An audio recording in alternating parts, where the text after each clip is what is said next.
I've never shown you a studio, so I'm going to do this. I think I've been told now. What's it like? What's it like? So here we go. Outside of it, let me scroll back for you. Still very much work in progress because we've not finished the outside. I say we, he's not finished the outside. It will get there. When you get in, when we get in, this is what it looks like. So the first thing you come to is my bit, which is pretty amazing, I have to say. I've got lots of workspace, I've got lots of storage, and I'm basically able to have all of my stuff out of the main house, and in here. And the only reason why I say main house is because over here, which is still a bit of a mess, Ben's making some sort of man cave situation. But back to me.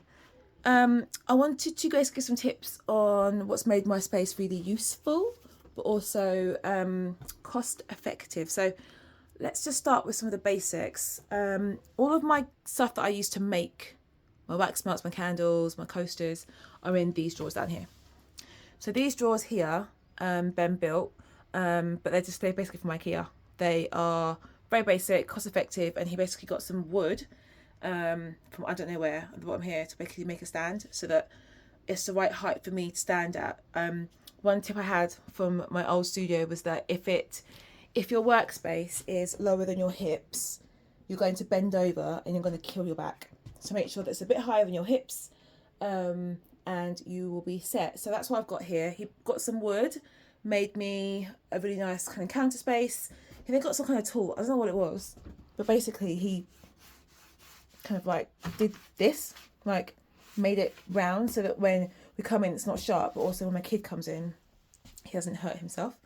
So I put my printer on here, some tools that I use, big Bertha in the corner, my laptop, and then a screen because I need to watch shows as I work. What else has been useful? Number two, so let's call that number one. Number two, cubby hole thingies. So I've got a few of these now. These up here basically I use for decoration mainly, but then over here it's really useful for inspiration. So I put things up here that I want to create next. So for example, these are candles that I'm looking to bring for Christmas. These are diffusers that I'm looking to launch properly.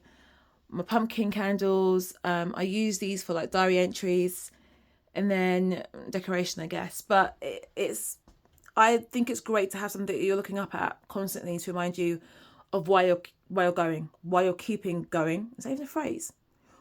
Why you're going, why you're doing what you're doing, and just use it for inspiration. Tip number three, I'd say, is shelving. Whilst I'm calling the cubby holes kind of like cubby holes, shelving is really important for me because I have tons of melts and therefore tons of scents. So if you look up here, I asked Ben to build me a shelf so I could put all of my scents up on this shelf. Having them on my counter space was just taking up space, and I need this to be as free for me to work as possible. So tip number three is definitely shelving. Tip number four, I'd say, is this very, very messy space down here. So I've got this little stool that I use to sit because I can't keep standing my back.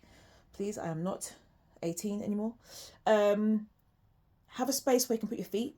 Don't have space where you can sit and actually put your feet in. Do you know what I mean? Like, have space your feet can go, because if I had my stool here, I'd be blocked. And you know how we all hate that when you sit and then you can't actually have space for your feet to go?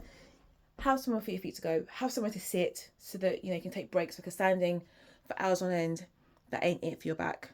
I promise you, it ain't it for your back at all. Tip number five, storage. If you're going to be crafting, like I've got extra storage down here that was in the old studio. We were going to throw it away, but I thought, you know what? No, this is where I keep stuff. Like I think at the moment, let me put the tripod down for you. I use this. It's not the cleanest thing in the world, but it's very, very useful. So I put lots of boxes in here. Obviously when it's cooled down, my heat gun, lots of wax melt packaging in here, lots of wax melt, lots of actual wax in here. So yeah, storage wherever you can, because you're going to use every surface, you're going to use every nook and cranny, because you've got stuff. When you're crafting, you amass a ridiculous amount of stuff. So yeah, storage. Yeah, I think those are my top tips for you. If I just do a quick recap, those are the 5 things I'd recommend for your studio if you can make one. Obviously, it's a big luxury, it's a big privilege. Luckily, you know, and thankfully, this is in profit, so I've been able to make one and put some, you know, some funds behind it. But it's definitely something I'd recommend. And if you are looking to make a studio, you have got the space and you have got the luxury of the budget, those were top things I would say to prioritize. But yeah, thank you. That's my studio, and I'll be giving you more videos now because, you know, I feel like we're hitting some milestones. I think I'm almost at 4,000 sales, which is just amazing. I think I'm almost at 1,000 reviews, which is incredible because looking at stats, only around 10 to 30% of people actually leave reviews. So massive thank you. And so I'm at the point now where I'm like, it's doing so well, time to give back and time to kind of share a bit more about what I'm doing. So you'll hear more from me, but that is my studio, and I'll see you next time.